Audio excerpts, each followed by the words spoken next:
Today I'm going to show you how to distill a corn moonshine on this plated still. How's it going, chasers? I hope you're having a kick-ass week. I'm Jesse, this is Still It, and on my last work trip to America, I was lucky enough to hang out with the team from Clawhammer Supply. We made a cracked corn moonshine mash, and now I've come back to New Zealand, replicated the mash, and I'm going to show you how to distill it. It's completely and utterly legal for me to do so here, which is pretty cool. If you want to see the recipe for the actual mash, I will put a card here and a link in the description down below. You can check the video out with me and the crew from Clawhammer Supply making the mash. Now I think you're all caught up with what's going on behind the scenes. We can get stuck into this. And the first thing I've done is filled the still up with wash. Now, I need to tell you here, if you're new to distilling, there's one thing that plagues new distillers, especially with this kind of recipe, is the boil over or the puke. In other words, you can get a foamy buildup happening in your still, and that foamy buildup will just travel all the way through the still, and you won't be distilling at all. You'll just be boiling over, or we call it puking often.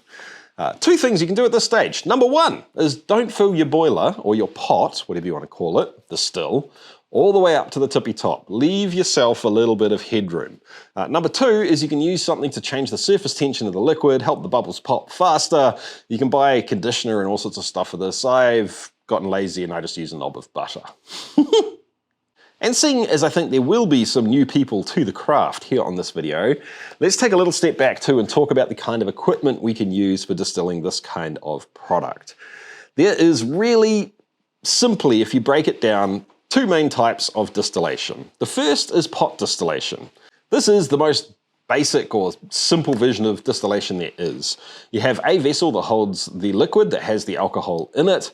It has the ability, in whatever form, gas, electricity, induction, whatever you want to use, it has the ability to heat that liquid and get it up to a boil. That creates vapor that rises up out of the pot, either through a column or a helmet or an onion, sometimes they're called, and then gets redirected over through the line arm down into a condenser, which cools it back down so we can collect it as a liquid.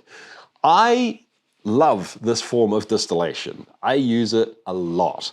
It's most suitable for things like single malt, bourbon, rum, things we want to carry across a lot of flavor. But today we're making moonshine, which is a very controversial word in and of itself. If you put 15 people in a room and ask them what the definition of moonshine is, you're probably going to get 8 or 9 different answers. Now, moonshine to me, and like I said, there's different definitions for this. Feel free to disagree with me in the comments below.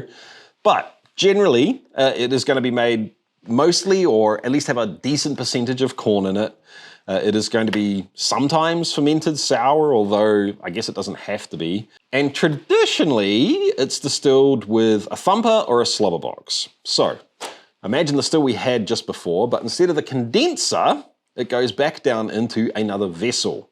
The vapor is directed down underneath the liquid level in the thumper and forced to bubble up through liquid that's sitting in that thumper, where it is then redirected through another column, onion, whatever you want to have, through the line arm, down into a condenser, and then collected as your final product. Why did they do this? Well, there's kind of logistical reasons and restraints on the technology and resources they had back in the day. But one of the effects is that forcing this interaction between vapor and liquid is almost like doing another distillation. Not quite, but almost. But today, I'm not going to use a thumper or a slobber box. I think they still have their place, but we have new technology. A plate. And this is actually, funnily enough, a new design that Clawhammer Supply have just put out. This is pretty cool. I'm looking forward to using it, and I'm going to tell you how this works and what it does in a little bit. The goal here is to clean the spirit up a little bit more, because the last part of the moonshine equation for me is that it's not oak aged. It's normally made to be drunk white or maybe influenced with other flavors. Let's get over to the still, get stuck in, and I'll show you what this is doing once it's up and running. All right, so our still is all built. The wash is in the pot down below. It's coming up to temperature and it's just starting to boil now. The heat's transferring up through the column and we're just about ready to go. So let's talk about how to run this thing first. And because it's a column still, not a pot still, it is a little bit more complex. So first of all, let's talk about the condensers. We have a product condenser and a reflux condenser. A condenser is just a point on the still where we can pump cold water through it to cool the vapor going through the middle down. It is a shell with water around the outside and tubes for the vapor to pass through on the middle. It's a heat exchange, like the radiator in your car. The easiest one to understand is this one here, the product condenser, because this sits on the other side of the still. Once the vapor reaches the top of the still, it's the point of no return. The vapor comes over, gets cooled, and comes out down the bottom as product. That's why we call it the product condenser. The reflux condenser, on the other hand, is responsible for deciding how much vapor we want to send down the still as reflux, we'll talk about that in a little bit, versus how much we're going to let come over the top and into the product condenser. Both of these work simply by pumping water or allowing water to flow into the bottom of them and passing out the exhaust pipe at the top. So this looks a little bit complex, but only because I'm using my other still as a way of altering water flow, because I've already got valves set up over here. So normally you would have water going in, water going out, water going in, water going out, and the ability to change the amount of flow independently at each condenser. Why is the product condenser more simple? Because we only really need to think about one thing. Is it supplying enough knockdown power, enough cooling power to convert the vapor back into liquid at roughly the right temperature? So if the liquid is dropping out of the bottom down here at about 20, maybe 30 degrees Celsius, you're probably on the right track. We don't have to worry too much about that one. This claw hammer setup is pretty freaking amazing, and they have a bunch of other cool equipment as well. I'll put some links in the description down below if you're interested. I'm gonna come right out and say that these are really, really cool people. They really look after their customers, so you're in good hands. I believe in that so much that we are actually switching fulfillment in America from some random warehouse in Texas over to Claw Hammer Supply. We need to ship everything from A to B, and that's not cheap. So everything on chasethecraft.com in America is now on sale for 4 days. New Zealanders, Australians, and Europe, we didn't want you to miss out, so we're going to put a few things on sale for you as well. 4 days, get in now before everything has to move, and you won't be able to buy anything in America for probably about a week. This one is a little bit more interesting because it's involved in the dance of keeping these plates loaded. Because I've been standing around and talking for a bit here, I've turned the power back down so I can talk before we get stuck in. Let's get this cranked back up to around about, I'm gonna go 50%, so that's about 10 kilowatts going into the pot now, and we will start to see these plates dance.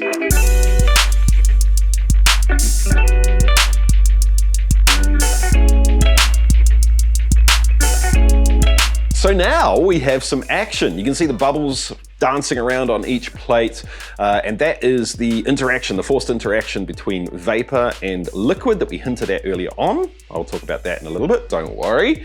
The tricky thing about a plated column is balance. You want to be able to balance each of the plates, 1, 2, 3, in the column. And what does that mean? Essentially means this plate is probably a little bit on the light side. Liquid's not quite reaching the downcomer. There's not a whole lot of interaction between the liquid and the vapor. This one is looking great. Do you see those little bubbles all over the place? That's exactly what we want. This one is a little on the low side as well. On the flip side of things, we don't want to flood the plate. We don't want the liquid to keep building up and filling up more and more faster than the downcomer can allow liquid to drop back down. How do we do this? How do we balance it? It's an intricate, kind of complicated, but also very simple dance between the amount of power going into the pot down the bottom and the amount of cooling at the top here. So the more power we put into the pot at the bottom, the more vapor's going up, but the more we cool this bad boy here, the more vapor's going down.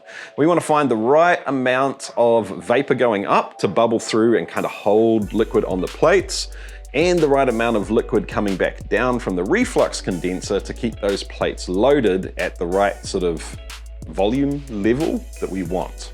Right now, my plates aren't entirely loaded, so I'm gonna push the power up, but I'm gonna overdo it so we see what a flooded plate looks like. This plate is starting to flood. We don't want that. So let me turn the power back down. So I've kind of split the difference and I'm at about probably 75% power now, which is where I'm guessing I probably want this to sit. You'll see that things have calmed down here a little bit on the plate, but they haven't dropped right back down. And I don't know about everyone else that runs these kinds of stills, but I often find it's easier to creep up on power to the right level than to creep down. As the vapor's rushing up through the still, it tends to want to hold liquid on the plates often. So sometimes if you get a full flood going on, you know, like we almost had before, it's easier to just completely kill the power, which I'll do right now. Let the liquid drop back down at least a little bit, like that, and then flick the power back on. Generally, you won't have to do this a whole lot, especially once you start to really understand your own still and get, you know, how it works, where it wants to sit in terms of power. But now I'm thinking it's probably gonna, I'll bump this down a little bit. Now I'm thinking it's probably gonna settle out right around where we want it to be. We have one more complication in this whole thing though. Let's check that out. So far, I've been running water through the reflux condenser pretty much flat out, which is great when you're getting the still up to temperature and kind of balanced out. But the goal of all of this is obviously to get some product coming out of the end of this still. And if all of the vapor's getting knocked back down that way, that ain't gonna happen. So now I'm gonna start easing the amount of water going into this condenser down very, very slowly. I'm trying to find a point where I start to collect at the speed that I want to collect off the spout.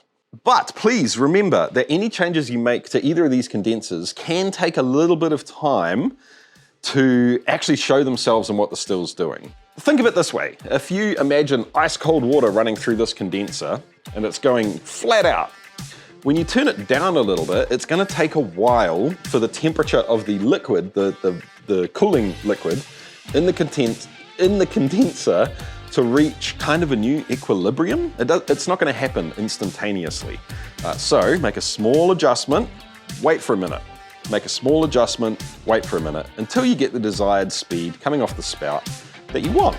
I'll show you what I think you should be running with a still of around about this size.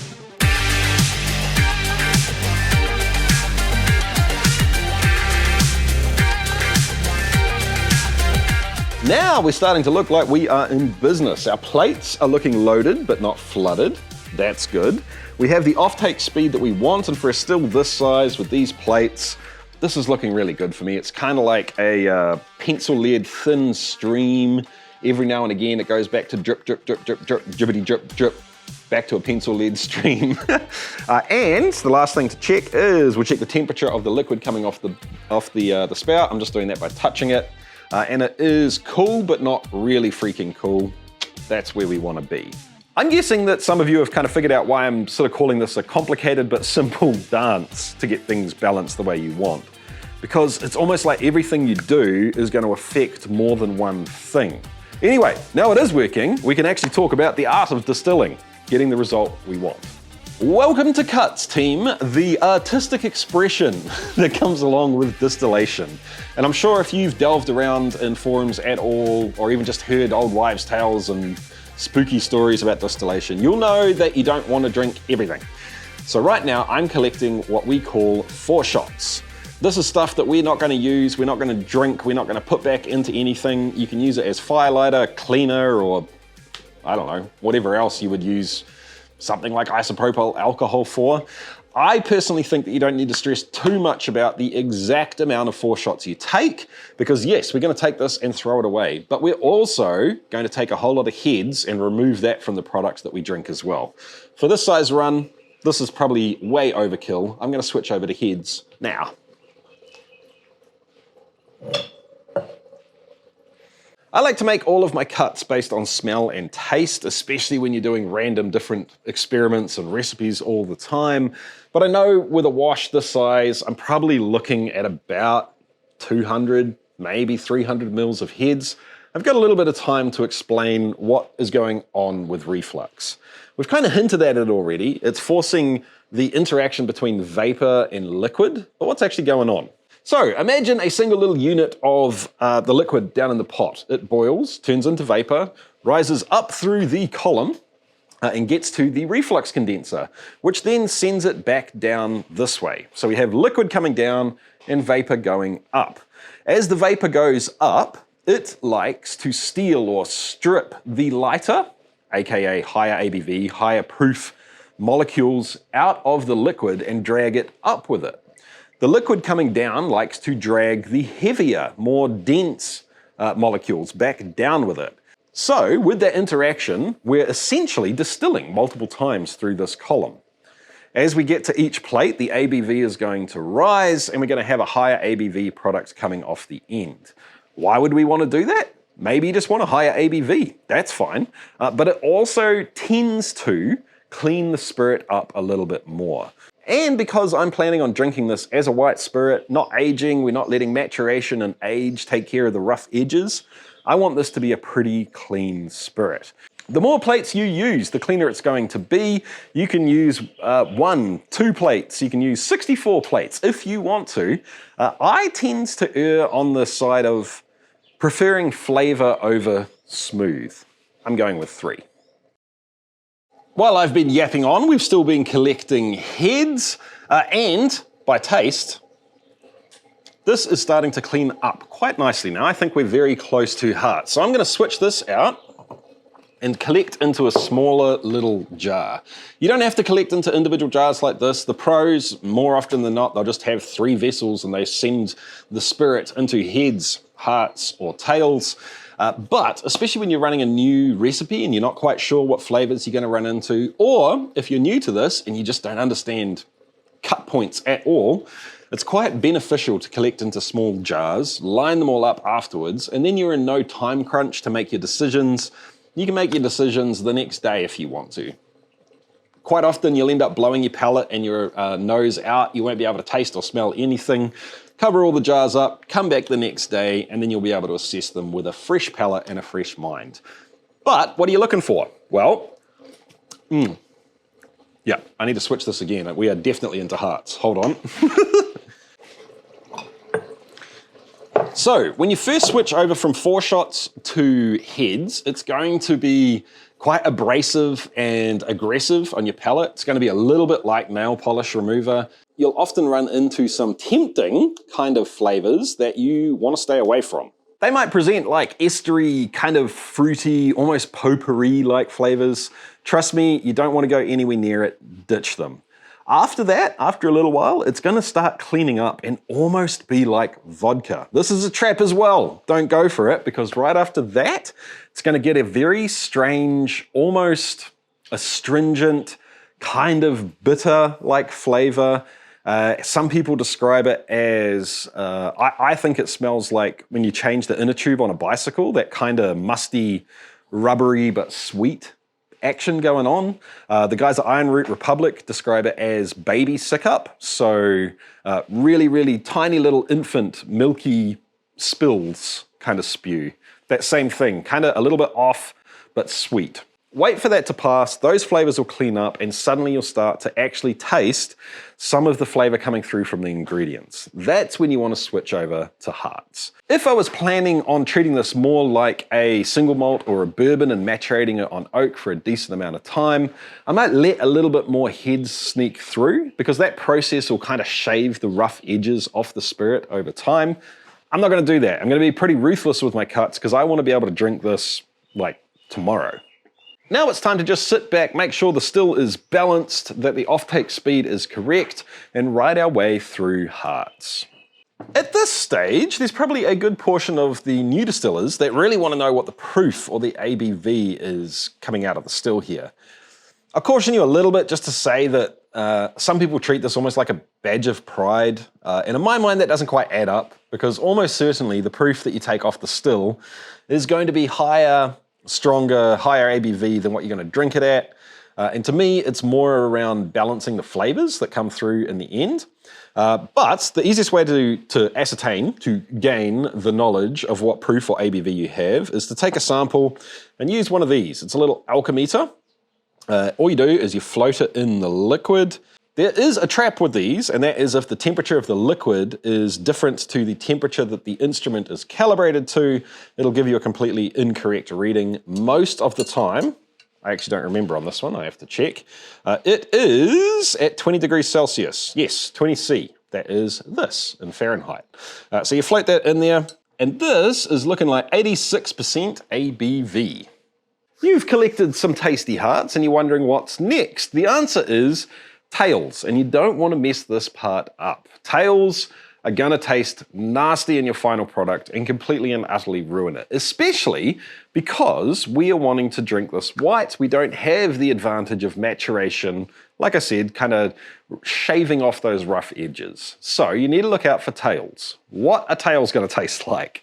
In a product like this, we're gonna go through a stage where we have the lighter, kind of fresher, grainy flavors coming through near the beginning of hearts, and they're gonna progressively get grungy is not quite the right word, but heavier. So you're gonna go from flavors that are almost like cooked bread, maybe like roasting sweet corn, all the way down through to a point where you're gonna start hitting wheat bix, if you have those, wherever you're from, cornbread, like deeper, heavier, kind of grainy flavors. I personally like those, so I keep them in. It's up to you. You can take them out if you want to. But soon after you get to those deeper, heavier grain flavors, it's gonna start getting weird. Imagine old cereal, corn and wheat that sat in a cardboard box in the back of the pantry, unsealed for like a year. Start getting into those flavors. And then a little bit further than that, you're gonna start getting wet cardboard and wet dog, almost like stinky, nasty stuff. You can even get crazy things like crutchy, toe jammy sort of smells. You definitely don't want those. So once again, it is advantageous to collect into smaller vessels so we can kind of keep the good flavor separate from the bad flavor at the point where we want to cut it, and you can make that decision later on. All right, so now we've collected all of our jars. I've got heads at this end, tails at this end, moving this way. I know these are heads. Normally, honestly, I would do a little bit more progression through these, but I got caught up talking to you guys and got caught out. So there's only two. This one is, it's borderline. Honestly, if I was gonna age an oak, I'd probably keep this in. It's a little bit on, it's got a little bit of that kind of inner tubey, baby spewy thing going on. So I'm gonna leave this out. I know these are good. I know this is good. I'm almost certain.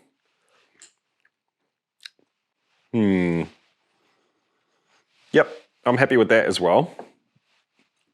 These two are where I'm really confused. Well, not confused, I just need to do a little bit more assessment. And yes, I know it drives some people crazy that I just stick my fingers in this.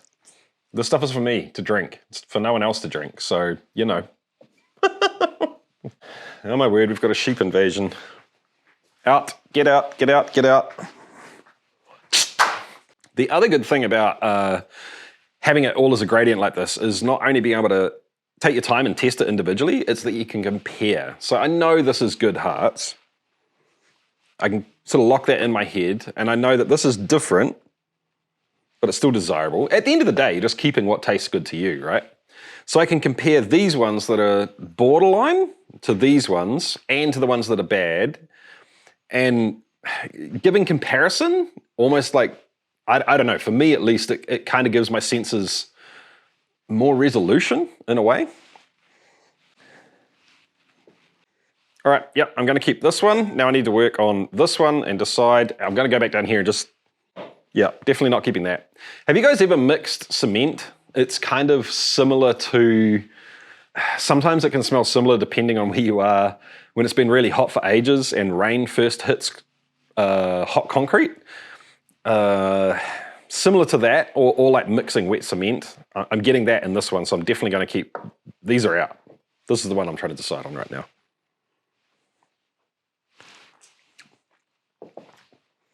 You know what? I'm happy with that. These are my hearts. Let me get these off the table and we'll work on this. All right, so now simply all I'm going to do is add all of these into, I hope this bowl is big enough. It's gonna be close. The idea now is that you want to proof this down to the ABV that you want. You can do any ABV you want. You can keep it at the ABV it's at now, if you want to. Generally, I'll store stuff like this at around about 60% ABV if I don't know exactly what I'm gonna do with it, because it gives you options later on. So, you wanna measure the volume of liquid you have, and take the ABV reading of that liquid and then plug those details into a calculator, which I have on chasethecraft.com, and that'll tell you how much water you're going to add back into this to proof it down to the ABV you want. Let me do that now. All right, I've switched over to a larger bucket. Let me get this in here. So I had 1.4 litres at 85% ABV, and I'm looking for 60% ABV, so I needed to put 580 mils of water in there. And at this point, you're done. You now have moonshine at 60% ABV. If you want to proof that down a little bit further, if you want to drink it at 40%, like as a sipping moonshine, be my guest, 50%, whatever you want to do. I leave it at this because it gives you options later on. Perhaps you want to flavour this in some way, shape, or form. There's a whole host of different recipes out there. I mess around a lot with redistilling things like this with other flavors in it. What have I done recently? I did Old Bay. That was kind of fun. And tootsie rolls. In fact, I've still got some of them sitting over here. Both of those worked out interestingly. The absolute favorite amongst muggles, I think it has to be probably the apple pie moonshine. That was delicious. There'll be links for all of those videos down there. Let me taste this real quick though, and we'll let you know what we've ended up with. All right, team, it's been a couple of days since I proofed this down, and in case you don't know, it's worth letting it sit for at least 2 or 3 days after you proof it down. Proofing a spirit can kind of fraction it, make it a little bit more fiery, a little bit less approachable, and sometimes it throws the flavors out of balance. I'm gonna taste this and let you know what I think, but first, a huge, huge thank you to the Patreons. Thank you so much, Patreons, for being the people that support us day in, day out. We thoroughly freaking appreciate you, so thank you so much, team. All right, on the nose, heaps of corn. I'm not actually picking up the barley in and of itself, but I can actually smell a little bit of the oats, and oats are one of those few things that just taste and smell like oats when you distill them. Oftentimes flavors change in weird and unpredictable ways through distillation. Oats come through like oats. It's also very approachable. No big jaggy aromas on the nose. And it doesn't feel like it needs aging in any way, shape or form, although, you know, you could always stick it on oak too. All right, let's have a taste. More of the same, corn up front. There's a little bit, I tend to find when I use feed corn, it pushes things a little bit more towards kind of masa-y, cornbready, tortilla side of things. I don't mind that. It is just different. Maybe it's the corn that we have here. The oats are doing some heavy lifting there in terms of making this really smooth and approachable, giving a slightly velvety, silky feeling on the tongue. It's very, very approachable. It's not hot and burny compared to what you would expect normally for a 60% ABV, especially comparing to like a white whiskey before you put it into a barrel. There is a little bit of fruity action. I have to imagine that's coming from the yeast. I use the Angel AM1 yeast. There's links down there for it if you're interested.